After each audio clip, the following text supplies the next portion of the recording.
Emmanuel Macron a posé ses valises au Maroc ce lundi.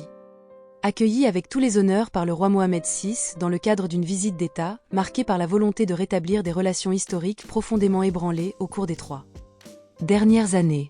Aux côtés de son épouse, Brigitte Macron, et d'une imposante délégation comprenant ministres, chefs d'entreprise, intellectuels et figures du spectacle.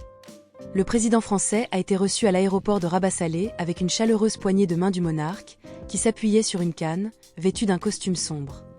Le prince héritier Moulay Hassan et le prince Moulay Rachid, frère du roi, étaient également présents pour cette occasion. Après des salutations protocolaires, Macron et le roi se sont dirigés en voiture officielle vers le palais royal. Traversant les rues de Rabat, décorées aux couleurs de la France et acclamées par une foule enthousiaste. La cérémonie d'accueil, prévue sur la place du Meuchoir, a été suivie d'un entretien en tête-à-tête entre les deux chefs d'État, au cours duquel plusieurs accords dans les domaines de l'énergie, de l'eau, de l'éducation et de la sécurité intérieure devraient être signés. Jean-Noël Barrot, le chef de la diplomatie française, a déclaré dans la Tribune dimanche. Nous entendons refonder, mais aussi nous projeter dans les décennies qui viennent, en promettant de placer la barre très haut. Cette visite a été qualifiée d'historique par des observateurs.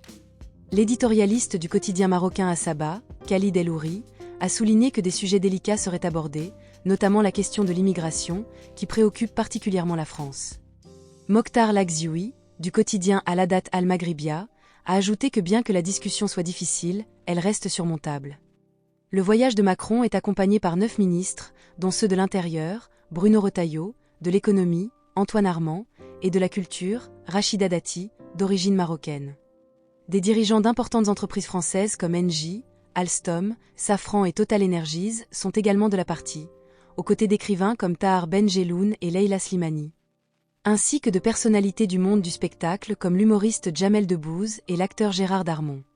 Tahar Ben Jelloun a exprimé sur France Inter que la cause du Sahara est sacrée pour le Maroc, ajoutant que la France a traîné les pieds à cause de l'Algérie. Il a également noté qu'Emmanuel Macron a failli tout perdre dans sa gestion des relations avec ces deux pays.